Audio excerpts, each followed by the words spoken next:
Oke, assalamualaikum warahmatullahi wabarakatuh. Selamat sore saudara-saudara sekalian. Ini kali pertama untuk setelah bulan Ramadan ya. Beberapa kali Pak Jul nggak upload video karena ya namanya Ramadan itu kan fokus untuk beribadah. Oke, kita langsung aja kita masuk ke bagian uji capaian pembelajaran atau bisa dikatakan juga latihan soal akhir tahun atau latihan soal akhir semester untuk mata pelajaran kimia. Langsung saja untuk yang nomor pertama, di situ dikatakan di soal ya, 1. Contoh peranan ilmu kimia dalam bidang kesehatan adalah penemuan plastik untuk alat medis. Oke. Penelitian tentang jenis tanaman penghasil obat itu bukan ya, itu lebih ke biologi. Yang C, penemuan perangkat elektronik untuk deteksi virus corona itu bukan. Kemudian penelitian struktur kimia DNA dari virus corona itu lebih ke biologi. Lebih tepatnya adalah bioteknologi. Ini tadi juga bioteknologi. Kemudian yang E, penelitian tentang jamur yang membawa penyakit menular. Jamur itu salah satu bagian dari biologi, jamur atau fungi ya.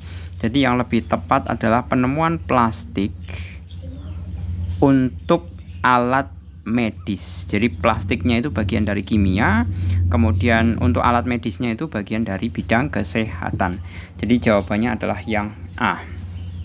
Selanjutnya nomor yang kedua, berikut yang merupakan contoh sikap terhadap bahan kimia yang bijaksana adalah menghindari penggunaan bahan penyedap makanan yang berlebihan. Itu benar ya.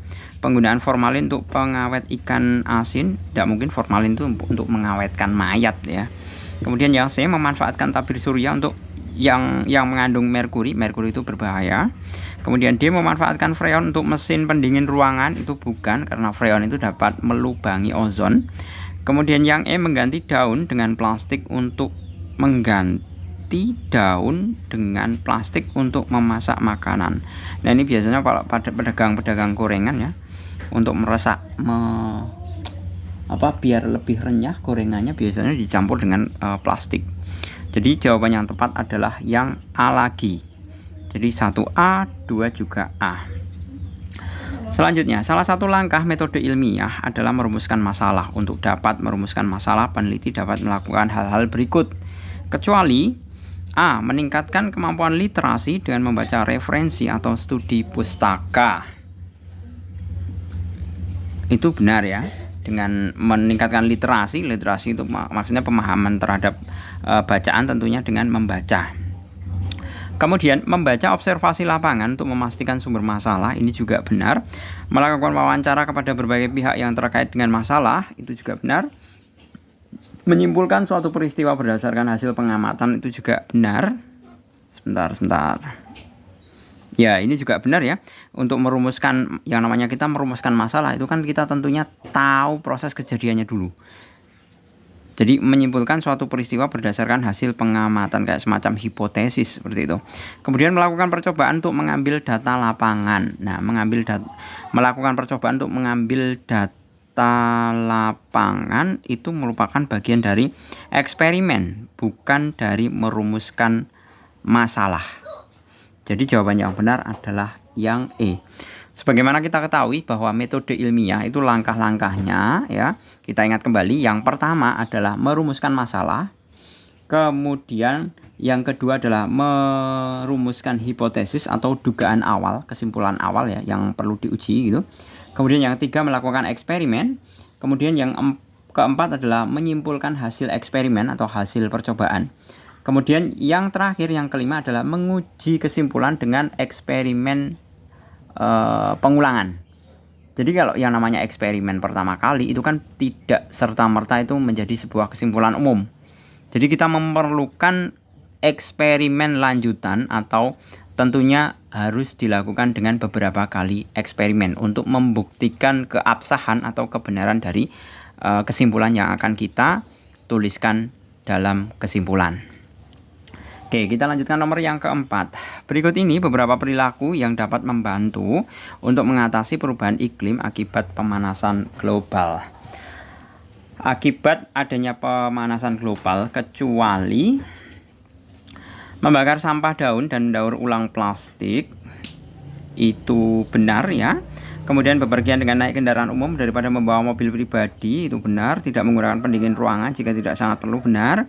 D. Mematikan lampu pada saat kamar tidak digunakan atau keluar rumah itu enggak ada hubungannya ya dengan pemanasan global, antara konsumsi listrik dengan lampu dengan listrik ya. Kemudian yang E. Mengikuti gerakan menanam pohon itu juga benar. Ini sangat berkorelasi atau sangat berhubungan dengan pemanasan global. Jadi jawaban yang benar adalah yang D. Jadi antara konsumsi listrik itu tidak berhubungan dengan akibat pemanasan global. Karena memang ada sebagian PLTA yang menggunakan batu bara yang merupakan penyumbang pemanasan global terbanyak. Tapi tidak serta-merta keseluruhannya berasal dari batu bara. Karena listrik itu kalau di Indonesia ya lebih dominan dihasilkan dari PLTA, khususnya yang ada di Jawa. Seperti itu. Kemudian nomor 5, berikut ini tindakan yang tidak sesuai 12 prinsip gerakan kimia hijau atau green chemistry adalah, saya sebutkan terlebih dahulu mengenai 12 gerakan kimia hijau atau 12 prinsip gerakan kimia hijau. Yang pertama itu pencegahan, yang kedua ekonomis, yang ketiga sintesis kimia, yang keempat perancangan bahan kimia yang aman, yang kelima pelarut yang aman, yang keenam desain efisiensi energi, yang ketujuh penggunaan bahan bakar terbarukan, yang kedelapan mengurangi turunan, maksudnya turunan bahan kimia yang mencemari lingkungan. Kemudian 9 katalis, yang ke-10 desain degradasi, yang ke-11 analisis real time mengenai pencegahan polusi, yang ke-12 penggunaan bahan kimia yang lebih aman. Kita identifikasi satu persatu. Yang A, menghindari penggunaan deterjen yang berlebihan dalam mencuci pakaian. Oke lah. Ini sebenarnya tidak sesuai ya. Sebentar, kita evaluasi untuk pilihan yang lain. Menggunakan cat tembok berpelarut air daripada cat berpelarut thinner. Nah, ini sesuai dengan menggunakan bahan baku terbarukan. Air dan thinner, air itu terbarukan, thinner itu tidak terbarukan. Berarti B itu benar, bukan jawaban. Kemudian yang C, mengganti motor bensin dengan motor listrik itu juga benar. Listrik itu terbarukan. Membakar sampah plastik daripada menimbun plastik dengan tanah itu juga benar ya, lebih dibakar. Nah, ini dia. Sampah plastik dibakar itu tetap nanti lelehannya itu tetap tidak bisa diuraikan ya, kalau plastik itu. Jadi kalau selama kita membakar plastik itu lelehannya tetap tidak bisa kita uraikan. Solusinya apa? Solusinya adalah kita mestinya bisa mendaur ulang. Ya. Jadi ini tidak sesuai. Karena apa? Tindakan membakar sampah plastik itu tetap menghasilkan pencemaran. Pencemaran apa? Hasil dari lelehan plastik yang dibakar. Jadi jawaban yang lebih tepat adalah yang D. Kemudian nomor 6. Oke, nah sekarang sudah masuk ke permasalahan yang memakai hitung-hitungan. Nomor 6. Pasangan rumus kimia dan senyawa berikut yang merupakan pasangan yang benar adalah TeCl2. Te itu bukan tembaga ya. Jadi TeCl4 itu adalah tellurium klorida, tetraklorida. Kenapa tetra? Karena di sini ada 4. Jadi itu nama senyawanya mestinya adalah tellurium tetraklorida. Kemudian yang B ya. Yang B timbal oksida TiO2. Kalau akhiran 2 itu mestinya adalah TiO2 itu mestinya adalah timbal dioksida. Di itu menunjukkan 2. Kalau 4 itu tetra, kalau 3 itu tri. Kemudian Sn itu adalah timah, SO4 2-. Nah, ini benar karena apa? SN SO4 2 kali itu kan terbentuk dari Sn 2 positif ditambah SO4 2 negatif. Ini 4 plus. Nah, berarti kita ketahui bahwa Sn ini muatannya 4. Jadi di sini dituliskan adalah timah 4 sulfat. Jadi jawaban yang benar adalah yang C. Kalau asam sulfat itu mestinya adalah rumusnya H2SO4. Magnesium hidroksida itu mestinya adalah MgOH 2 kali. Karena Mg magnesium itu muatannya 2 positif. Maka OH-nya itu mestinya adalah ada 2. Karena OH kalau kita jabarkan ya dalam rumusannya adalah Mg 2 positif ditambah 2 kali OH negatif. Seperti ini penjabarannya. Selanjutnya untuk nomor yang ke-8. Yang ke-7. Perhatikan persamaan reaksi berikut. Saya tuliskan dulu. Nah, itu sepertinya nomor 7 itu tidak ada jawabannya. Kemarin Pak Jul sudah coba ya. NH3 ditambah O2 akan menghasilkan NO ditambah H2O. Kita setarakan dulu ya. Nah, ingat di sini ada 3 H-nya karena N-nya udah sama H-nya. Di sini ada 3, ini ada 2, saya pertukarkan saja. Yang kiri saya kasih 2, yang kanan saya kasih 3. Berarti 2N, berarti N-nya kan ada 2. Berarti di sini ada 2 ya. Nah, sekarang N-nya sudah sama, H-nya sudah sama, kita tinggal samakan O-nya. 2 kali O di sini ada 1, berarti 2. Ditambah 3 di sini ada 1 juga, berarti ini 2, ini 3, berarti O nya 5. Biar di kiri juga ada 5, saya tuliskan 5/2. Nah, senyawa seperti ini itu tidak umum dalam bentuk manakala perbandingan koefisiennya itu pecahan. Nah, agar perbandingan koefisiennya tidak dalam bentuk pecahan, saya kalikan dengan 2. Berarti di sini adalah 4 NH3 ditambah 5O2 menghasilkan 4NO ditambah 6H2O. Nah, mestinya jawabannya adalah ini. Di sini X, Y, kemudian Z-nya di sini 4, 5, dan 6. Di sini ada 4, 5, dan 6. Nah, kemudian nomor 8, saya lanjutkan. Jadi kalau misalkan, tapi ini nggak ada ya 4NO4, ada jawabannya ding. 456. 456. Oh, ada. Sorry. Saya kira. Nah, kalau NO-nya di sini nggak ada di sini kan nggak ada koefisiennya ya, mestinya di dalam soal juga diberikan 4NO seperti ini. Jadi 4 kayak gini. Seperti itu. Ini sudah setara. Gitu ya. Oke, kita lanjutkan nomor yang ke-8. Atom-atom berikut yang merupakan isotop dari atom 24 11 dari 24 11X. Isotop adalah atom yang memiliki nomor atom yang sama.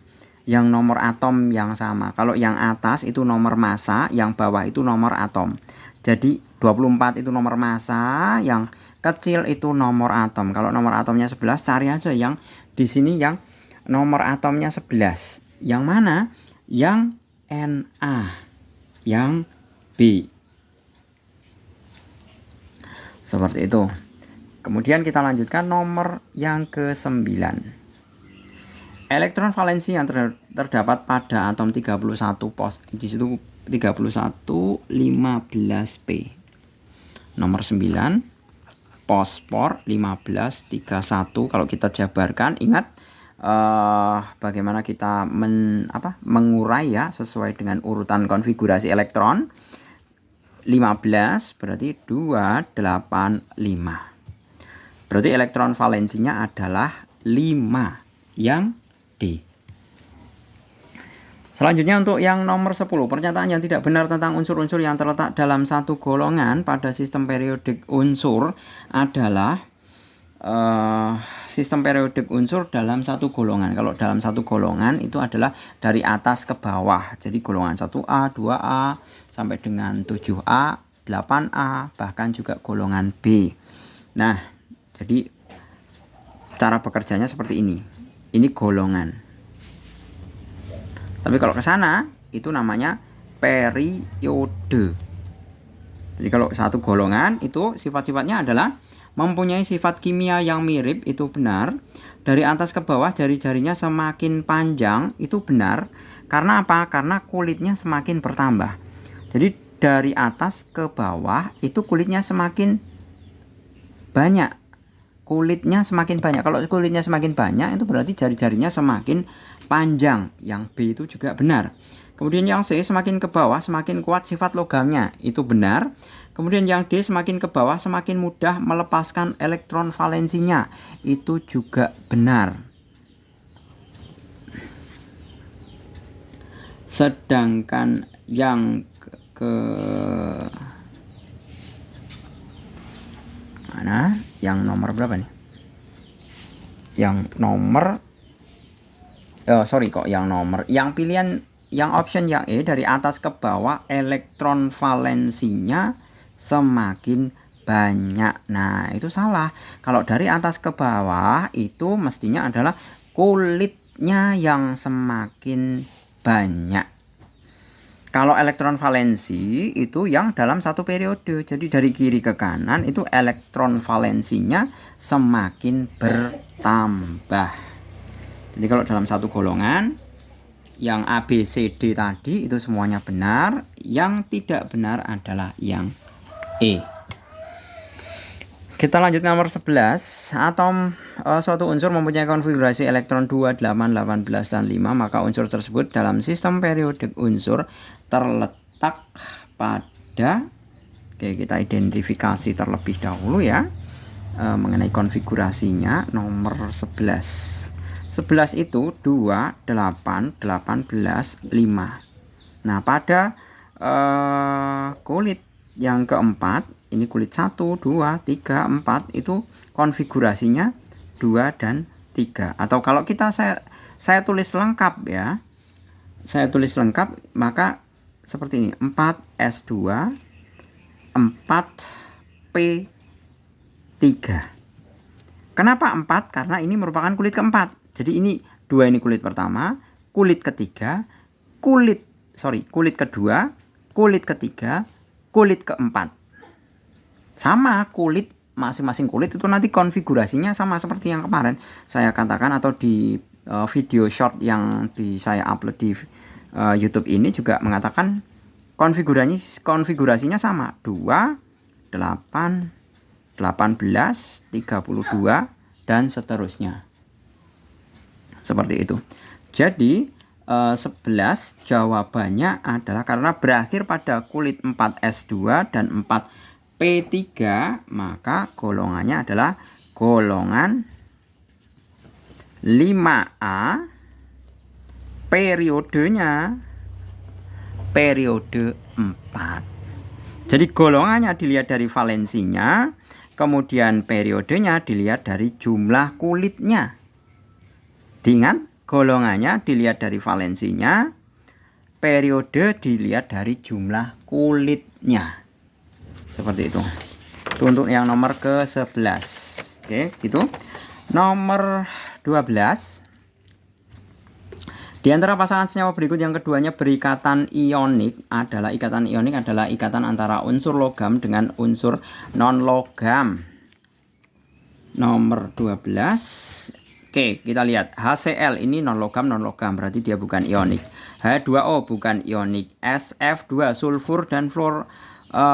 Sulfur dan fluor itu sama-sama non logam dan non logam, berarti ini bukan ionik. Kemudian apa nih?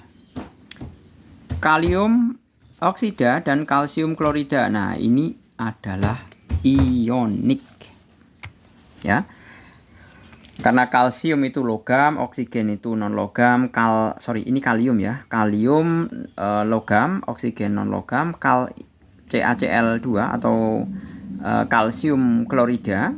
Kalsiumnya logam, kloridanya klor itu non logam. Jadi ini adalah ikatan ionik. Kalau SiCl4, Si atau silikon itu bukan senyawa logam. Amfoter apa ya kalau nggak salah. Silikon kan itu bentuknya cair, makanya bisa disuntikkan ke dalam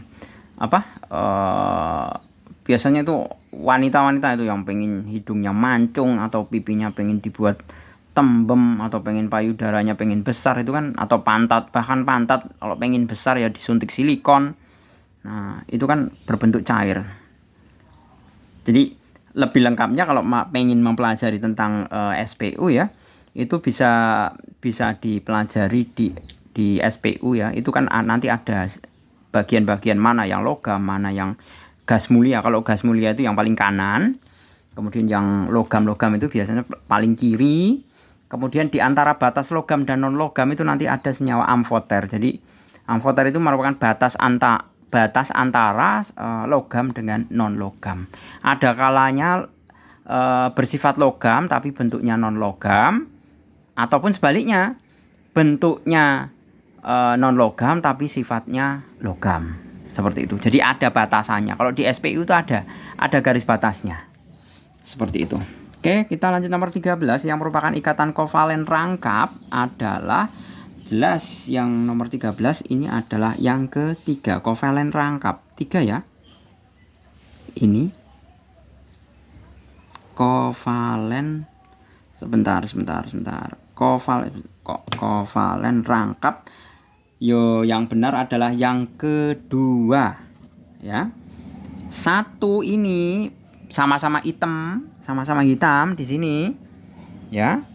Itu adalah ikatan kovalen koordinatif atau pemakaian elektron bersama-sama. Ini juga 3 ini juga pemakaian elektron bersama-sama. Pemakaian elektron bersama-sama. 4 ini elektron bebas, 5 ini elektron bebas. Nah, kalau 2 ini adalah ikatan rangkap ganda atau ikatan rangkap, bisa dikatakan ikatan rangkap. Ini kan hitam sama hijau, masing-masing punya pasangan. Seperti itu. Jadi jawaban yang benar adalah yang B. Selanjutnya nomor 14. Senyawa yang terbentuk apabila A15 berikatan dengan unsur B20 mempunyai rumus kimia, kita bisa kita reaksikan aja. Jadi A15 sama dengan konfigurasinya 2, 8, 5, maka tentunya kita bisa menuliskan sebagai A3- ya. Karena agar menjadi 8, agar menjadi oktet ini kan butuh 3. Kalau butuh 3 kan dia harus menangkap 3. Seperti itu. Kemudian B-nya karena 20 berarti 2, 8, 8, 2. Maka karena 2 agar dia berakhir oktet, dia harus melepas 2. Berarti B2 positif. Kemudian kita tinggal reaksikan saja. Kita reaksikan B2 positif ditambah A3- akan menghasilkan, tentunya kita pertukarkan aja. Sini 3, sini 2. Jadi kalau kita reaksikan adalah B3A2. B3A2. Jawabannya adalah yang D. B3A2. Seperti itu. Kemudian nomor 15. Nomor 15 ya ini ya. Silikon mempunyai 3 isotop stabil, yaitu 92% sebagai silikon dengan nomor atom 28, 5% sebagai silikon dengan nomor atom 29, dan sisanya sebagai silikon dengan nomor atom 30. Maka massa atom rata-rata Si adalah ini sebenarnya bisa dikatakan sebagai pertanyaan hiburan ya. Kenapa hiburan? Karena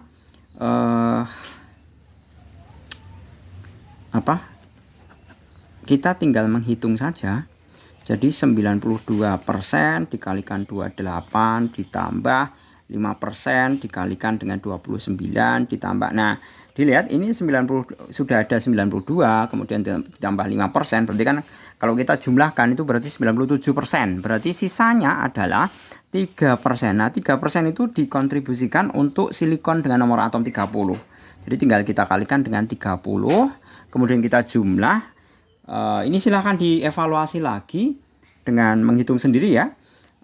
Karena kan yang namanya perkalian tidak perlu saya bahas di sini, terlalu bertele-tele. Kalau kita evaluasi ini semuanya akan menghasilkan nilai 28,11. Di sini adanya adalah 28,1. Ada ya jawabannya yang D. Oke, kita lanjut untuk yang nomor ke 16. Di antara satu mol zat berikut yang masanya paling besar, nah ini perlu pemahaman ya. Nomor 16, mol. Sebagaimana kita ketahui bahwa mol itu sama dengan gram per mr. Padahal di sini dikatakan adalah di antara satu mol berikut yang masanya paling besar. Massa berarti adalah gram. Dengan jumlah mol yang sama yaitu 1 mol, maka kita memperoleh hubungan gram itu sama dengan mol kali mr. Kalau molnya 1, berarti kan semua nilai atau jumlah gram atau jumlah masanya itu tergantung dengan mr-nya. Semakin besar mr-nya, maka masanya semakin besar. Jadi kita tinggal hitung aja mengenai mr-nya. Oke, kita hitung aja ya. Berarti tergantung dari mr-nya. Semakin besar mr berarti masanya paling besar. Kita hitung satu persatu mr-nya. H2O sama dengan H itu 2 kali 1 ditambah dengan 16 sama dengan 18. Kemudian NH3, N-nya itu 14 ditambah 3 kali 1 sama dengan 14 tambah 3 adalah 17.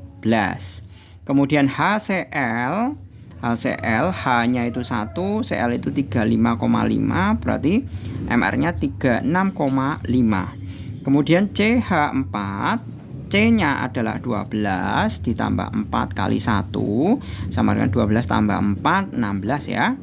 Kemudian CO2, C adalah 12 ditambah O itu 16, karena ada 2 berarti 2 kali 16 sama dengan 12 tambah 32 sama dengan 44. Jadi karena mr yang terbesar adalah CO2, maka massa yang terbesar adalah CO2. Karena tergantung dari mr. Oke, kita lanjut nomor 17. Nomor 17, massa dari 3,01 kali 10 pangkat 23 molekul CO2, ARC 12 dan O sama dengan 16 adalah, kita lihat hubungannya terlebih dahulu, kita bisa cari mol. Mol sama dengan jumlah molekul dibagi L. Jumlah molekulnya adalah 3,01 kali 10 pangkat 23 dibagi dengan L-nya adalah 6,02 kali 10 pangkat 23. Ini bisa hilang. Ini bagi 1, ini 2. Berarti 0,5 mol. Nah, yang diminta adalah molekul gram molekul CO2. Berarti kita lihat hubungan kembali lagi. Tadi sama dengan gram per mr. Berarti gram CO2 itu sama saja 0,5 mol dikali mr CO2. 0,5 dikalikan mr CO2. Mr CO2 udah kita hitung di atasnya ya, adalah 44. Tinggal kita kalikan. Setengah kali 44 adalah 22 gram. Ada ya di sini yang C jawabannya. Kemudian selanjutnya untuk nomor yang ke-18. Ini mulai hitung-hitungan ya. Bukan mulai hitung-hitungan lagi. Kalau tadi pemaham. Yang pertama teori. Yang ketiga pemahaman pemahaman, kemudian baru masuk ke hitung-hitungan. Di dalam 4 gram mgx terdapat 6,02 kali 10 pangkat 23 partikel mgx. Jika ARMG sama dengan 24, maka ARX adalah, nah, kita cari mol mgx dulu. Mol mgx itu sama saja seperti ini ya, masih sama rumusannya, jumlah molekul dibagi L. Berarti di situ jumlah molekulnya 6,02 kali 10 pangkat 22 per 6,02 kali 10 pangkat 23. Ini bisa hilang sama dengan 1/10 atau 0,1 mol. 0,1 mol mgx-nya. Padahal mgx-nya itu ada 4 gram. Maka kita akan mencari mr. Berarti kita bisa tuliskan mol sama dengan gram per mr, maka kita bisa mencari mr-nya. Mr sama dengan gram dibagi dengan mol. Gramnya ada 4 dibagi 0,1 sama dengan 40. Nah, mr mgx itu adalah 40. Kita bisa tuliskan mr mgx sama dengan 40. Berarti di sini ARMG ditambah ARX sama dengan 40. ARMG adalah 24 ditambah dengan ARX sama dengan 40, maka ARX sama dengan 40 dikurangi 24 sama dengan 16 gram. ARX-nya adalah 16. Kalau pengen satuannya ya berarti gram per mol. Di sini ada ya yang C. Oke, kita lanjutkan untuk nomor yang ke-19 ya. Massa molar SO2 adalah 64 gram per mol, maka massa 3,01 kali 10 pangkat 23 molekul SO2 adalah, ini silahkan dikoreksi juga ya. Ini Pak Zul ngerjakannya spontan aja. Pak Zul malas kalau suruh ngulang video gitu. Kalau silahkan dikoreksi. Nanti kalau misalkan ada yang salah ya silahkan dikoreksi, tulis di komentar ya. Dan lagi kalau misalkan Pak Zul nggak sempat membaca komentar, mohon dimaafkan. Karena ya tahu sendiri pekerjaannya Pak Zul bukan hanya sebatas membahas soal ya. Seperti itu. Oke, nomor 19. Nomor 19 SO2, berarti kita cari mol SO2 dulu. Mol SO2 sama dengan seperti yang tadi ya, jumlah molekul dibagi L sama dengan 3,01 kali 10 pangkat 22 dibagi 6,02 kali 10 pangkat 23. Ini dapat 2, ini dapat 10, berarti 1/20 itu kalau dikalikan 5 ya, 5/100. Atas bawah kalikan 5. 1 kali 5, 5. 20 kali 5, 100. Berarti 0,05 mol. Nah, itu molnya. Maka masanya, kita kembali lagi ke rumusan yang satunya. Mol sama dengan gram per mr. Maka gram sama dengan mol dikalikan mr. Gram mol kali mr. Molnya adalah 0,05 dikali mr-nya adalah 64. Kalau kita kalikan untuk yang nomor berapa ini tadi? 0,05 kali 64 itu sekitar berapa ya? Kalau setengah itu kan 32 dibagi lagi per 10 lagi berarti 3,2 gram. Nah, ada di sini jawabannya. Nyenengin ya kalau misalkan kita ngerjakan ada jawabannya, itu seneng. Tapi beda cerita kalau kita ngerjakan susah-susah, lama, panjang lagi nggak ada jawabannya. Rasanya emosi tingkat dewa itu nanti. Oke, nomor 20. Apabila diukur pada keadaan standar 0 derajat Celcius dengan tekanan 1 atm, massa 5,6 liter gas SO3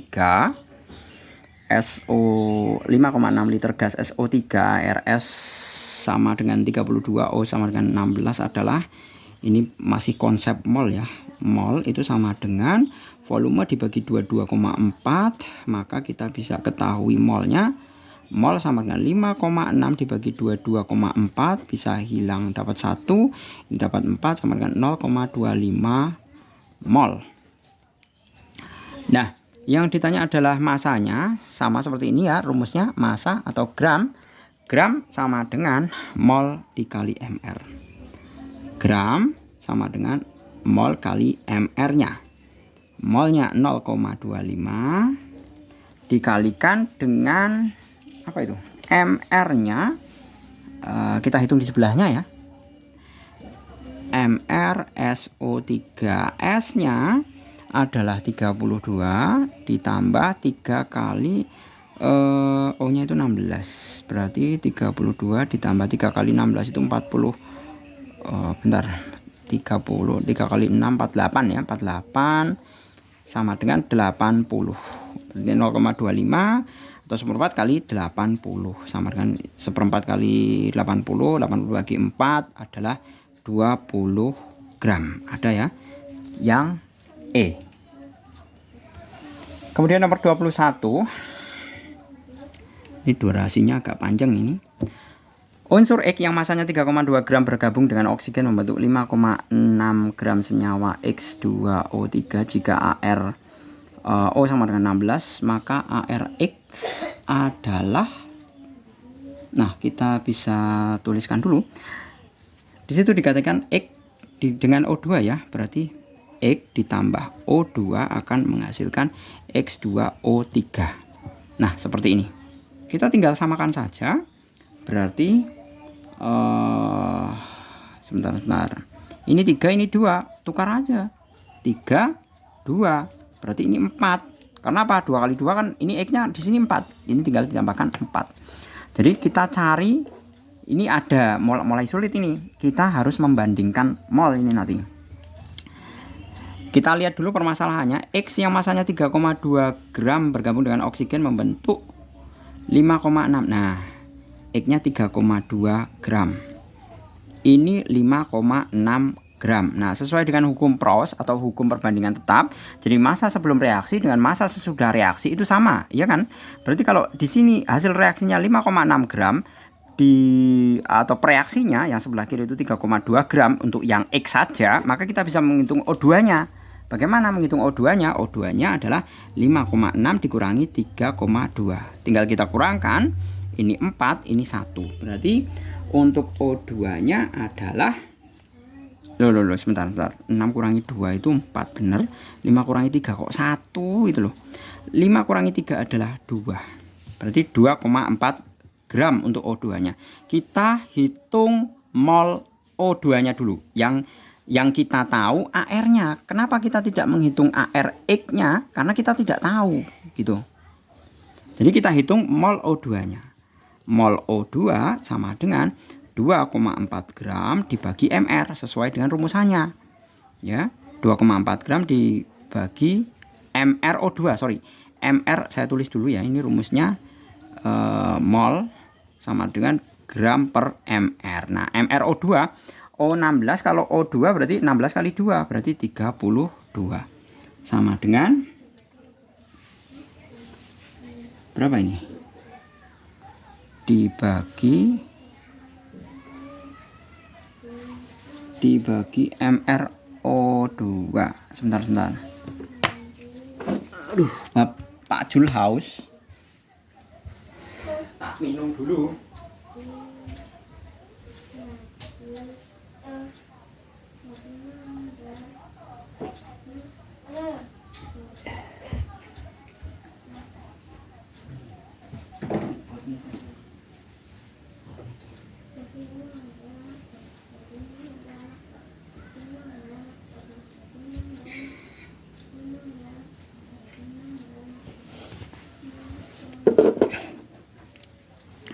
Itu O2 ya, 2,4 dibagi dengan 32 sama dengan 0,075. Berarti 0,075. Kemudian yang ditanyakan adalah ARX-nya. Nah, kita cari mol X-nya dengan hukum perbandingan koefisien. Jadi yang namanya perbandingan koefisien dengan perbandingan mol itu sama. Jadi kita hitung aja mol X mol X itu sama dengan koefisien X per koefisien O2 kali mol O2. Nah, seperti ini rumusannya. Jadi mol X sama dengan koefisien X-nya adalah 4 per berapa nih? Ini yang ditanyakan apa lah? ARX ya. ARX-nya ya udah benar itu. Koefisien X-nya 3 dikali 0,075.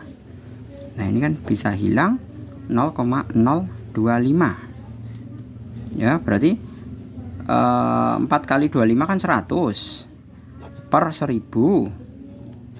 Berarti 0,1 mol. Nah, maka kita mau mencari ARX-nya adalah, nah, ini MR pakai rumusan ini. Jadi MR sama dengan gram dibagi MR. MR sama dengan gram dibagi mol. Gramnya gram X 3,2. Gram X-nya 3,2 gram ya.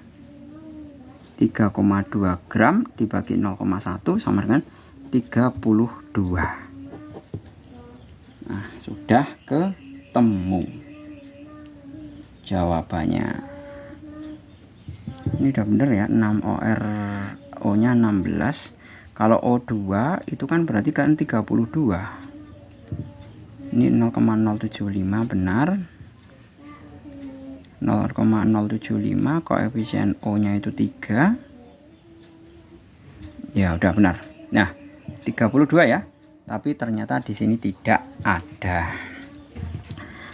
Oke, selanjutnya nomor 22. Di sini dikatakan kadar kalium yang terdapat di dalam pupuk ZK dalam rumus kimia K2SO4 atau kalium sulfat adalah, kita tinggal hitung saja ya. Untuk kadar kalium, kadar K berarti kan karena di sini K-nya kan ada 2, berarti 2 kali ARK 39 per MR totalnya, berarti 2 kali 39 ditambah S-nya 32 ditambah dengan O4, berarti 4 kali 16 baru dikali 100%, sama dengan ini saya sudah hitung, tinggal dikalikan ya, 78 per 174 kali 100% sama dengan 44,8%.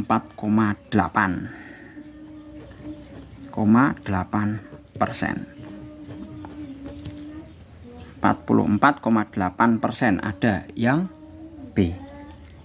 Oke, kita lanjut untuk yang permasalahan yang nomor 23. Wah, hampir satu folio sudah habis. Kita lanjutkan nomor yang 23. 23. Vitamin B12 merupakan senyawa yang mengandung nitrogen dengan kadar 14,5% massa. Jika massa molar vitamin B12 adalah 1355 gram per mol, maka jumlah atom nitrogen dalam setiap molekul vitamin B12 adalah, nah kita bisa hitung kadar nitrogennya adalah 14,5%. Berarti prosentase N sama dengan mRN dibagi MR total kali 100%. Maka prosentase N adalah 14,5% sama dengan mRN-nya yang ditanyakan dibagi MR totalnya 1355 kali 100%. Persennya bisa hilang ya. Berarti mRN sama dengan 14,5 dikali 1355 kemudian dibagi 100, hasilnya adalah 196 berapa gitu. Nah, kalau kita ditanyakan berapa jumlah N-nya, sebagaimana kita ketahui bahwa ARN atau AR nitrogen ya, AR nitrogen itu adalah 14. Maka kita bisa menghitung jumlah N sama dengan MR, N dibagi AR N sama dengan 196 dibagi 14 sama dengan 14 atom. Jadi jumlah atom nitrogennya adalah 14. Di sini tidak ada jawabannya ya. Seperti itu. Oke, kita lanjutkan untuk yang nomor ke berapa nih? 24 ya. Nomor 24. Di dalam 16,6 gram senyawa oksida nikel terdapat 11,8 gram nikel. Jika ArNi sama dengan 59 dan O sama dengan 16, maka rumus empiris oksida nikel tersebut adalah, nah, oksida nikelnya adalah oksida nikel Ni sama dengan 16,6 gram. Nikelnya saja 11,8 gram. Maka O-nya adalah, O-nya berapa? O-nya adalah 16,6 dikurangi, ini 6 dikurangi 8 nggak bisa, berarti 16, tinggal dikurangi aja. 8,15 kurangi 11 itu 4 gram, berarti O-nya adalah 4,8 gram. Nah, lalu kita hitung apa? Kita hitung perbandingan Ni, gram Ni per ArNi banding gram O dibanding ArO.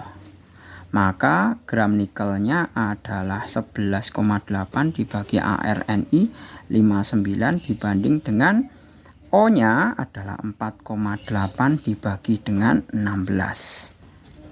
Hasilnya, hasil pembagiannya adalah 0, berapa itu? 0,2 dan 0,3. 0,2 dibanding 0,3. Ini bisa dikatakan 2:3. Berarti Ni2O3 yang D. Selanjutnya nomor 25. Untuk melarutkan 10 gram batu kapur kalsium karbonat ditambahkan asam klorida berlebihan dengan reaksi CaCO3 plus HCl akan menghasilkan kalsium klorida dan air ditambah CO2. Apabila air Ca40, C12, O16, maka volume gas CO2 yang dihasilkan paling banyak adalah, nah, kita tinggal hitung, kita tulis dulu reaksinya. 25 CaCO3 ditambah HCl akan menghasilkan CaCl2 ditambah H2O ditambah CO2.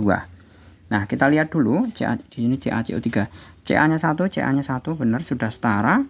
H-nya 2, ini saya kasih 2. Kemudian Cl-nya di sini 2 sudah ada. O-nya 2 sama 1 3, di sini 3 ya.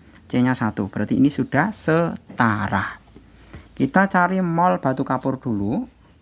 Mol sama dengan gram per mr sama dengan 10 per CaCO3. Kita cari CaCO3 sama dengan kalsium itu 40, C-nya 12, O3 48. Berarti 40 ditambah 12, 50, 60, 60 tambah 40, 100 ya.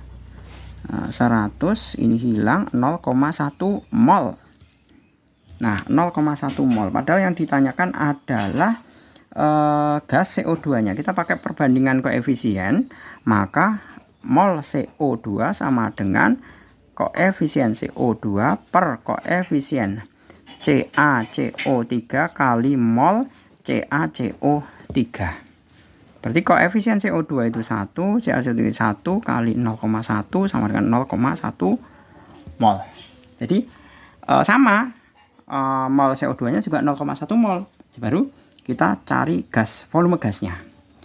Pakai apa? Pakai rumusan yang mol sama dengan volume dibagi 22,4. Maka volume sama dengan volume sama dengan mol dikalikan 22,4. Sama dengan 0,1 kali 22,4 sama dengan 2,24 liter. 2,24 liter yang C di sini ada jawabannya. Kita lanjutkan untuk yang nomor 26, asam maleat. Waduh, sampai habis ini. Asam maleat C4H2O3 merupakan jenis pestisida yang dapat dibuat dengan berbagai cara. Salah satu cara adalah melalui reaksi berikut. 4C4H10 ditambah 7O2 akan menghasilkan asam maleat 2 asam maleat plus 8H2O. Jika diketahui ARC plus sama dengan 12, H sama dengan 1, dan O sama dengan 16, maka nilai ekonomis atom pada proses tersebut adalah, oke, kita hitung mengenai nilai ekonomisnya. 26 ya, nomor 26 saya tulis ulang reaksinya. 2 C4H10 ditambah 7O2 menghasilkan 2 C4H2O3 ditambah 8H2O. Maka rumusan nilai ekonomis ya. Nilai ekonomis adalah hasil reaksi yang diharapkan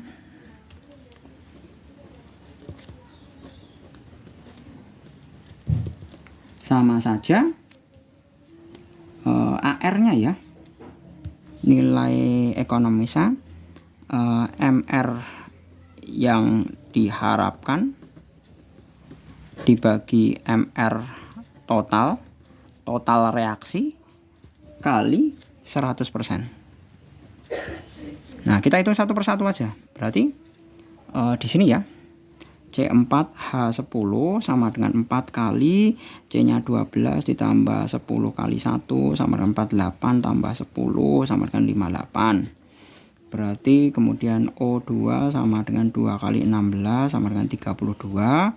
Kemudian C4H2O3 sama dengan 4 kali 12 ditambah 2 kali 1 ditambah 3 kali 16 sama dengan 48 ditambah 2 tambah 48 sama dengan berapa ini? 118. Kemudian H2O sama dengan 2 kali 1 tambah 16 sama dengan 18. Nah, berarti MR karena yang diharapkan adalah asam apa ini? Asam maleat ini ya. Karena asam maleat yang diharapkan itu, berarti kita bisa menghitung aja. Berarti nilai ekonomis 2 kali, karena apa? Karena ada 2 koefisiennya. 2 kali 118 dibagi dengan 2 kali 58 ditambah 7 kali 32. Karena apa? Ini 2 dari sini, 7-nya dari sini, 7 kali 32. Kemudian ditambah dengan 2 kali 118 ditambah H2O-nya ada 8 ya. 8 kali berapa nih? 18 dikali 100% sama dengan, saya tulis 236 dibagi dengan 864 kali 100% sama dengan 27,3%. Nah, di sini nggak ada nih ya. 27 sekian persen nggak ada di sini. Oke, kita lanjut. Silahkan dievaluasi lagi manakala Pak Jul juga salah. Nanti bisa dikoreksi juga. Jadi jangan langsung disclaimernya ya dalam video ini semestinya adalah ini semua jawaban adalah menurut pendapat Pak Jul. Seperti itu. Saya terbuka manakala saya mengerjakannya juga salah, karena kan manusiawi lah, yang namanya manusia itu. Silahkan dikoreksi dan silahkan dibetulkan atau diberikan feedback atau diberikan respon. Oh, ini salah Pak, yang benar seperti ini, hitungannya seperti ini. Seperti itu. Oke, reaksi pembakaran gas propana adalah sebagai berikut. Perbandingan volume C2H2 dan O2. Nah, ini marak ke mumet ini. Ini pertanyaannya propana. Kalau propana itu C3H8 ya. Tapi kalau volume C2 ini namanya etena ini. Kalau ini etena ini. Jadi yang diketahui ini, yang ditanyakan ini enggak nyambung ya. Seperti itu. Saya kerjakan pakai yang propana saja sesuai dengan yang diketahui, yang belum setara itu.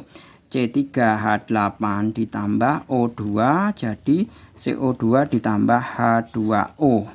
Oke, C-nya di sini 3, saya tulis di sini 3, hanya ada 8, ini 2, berarti harus ada 4. 4 kali 2 itu kan 8, berarti ini tinggal menyetarakan O-nya. 3 kali 2, 6, ditambah 4 kali 1, 4. 6 tambah 4 itu 10, berarti kiri agar ada 10, saya tulis di sini 5. Nah, ini sudah setara. Kalau perbandingan C3H8 dibanding dengan O2, maka adalah 1 banding O2-nya 5. Itu kalau pertanyaan C3H8. Seperti itu. 1 banding 5. Di sini ada ya, 1 banding 5. Ini 1 banding 5-nya ada. Jadi kalau tadi kan pertanyaannya berapakah perbandingan C2H2. Nah, ini kan enggak ada ini. Etilena, padahal yang diketahui kan propana, seperti itu. Kemudian nomor 28, suatu senyawa mempunyai rumus relatif 58 dari analisis menunjukkan bahwa 82,75% senyawa tersebut adalah karbon dan sisanya hidrogen. Jika ARC sama dengan 12 dan H sama dengan 1, maka rumus molekul senyawa tersebut adalah, oke, kita pakai ini mudah ya, nomor 28. Kalau di situ karbon berarti C banding H akan 82,75% dibanding, nah sisanya karena berat keseluruhannya itu kan 100%. 100% dikurangi 82,75 itu tentunya adalah 17,25%. Nah, ini tinggal kita bagi dengan AR-nya masing-masing. Kita bagi AR-nya dengan C, ARC adalah 12 dan AR H-nya adalah 1. Maka kita bisa memperolehnya adalah 6,89 dibandingkan dengan 17,25.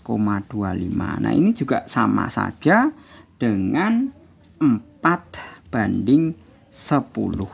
Kalau kita sederhanakan, jadi rumusan senyawanya adalah C4H10.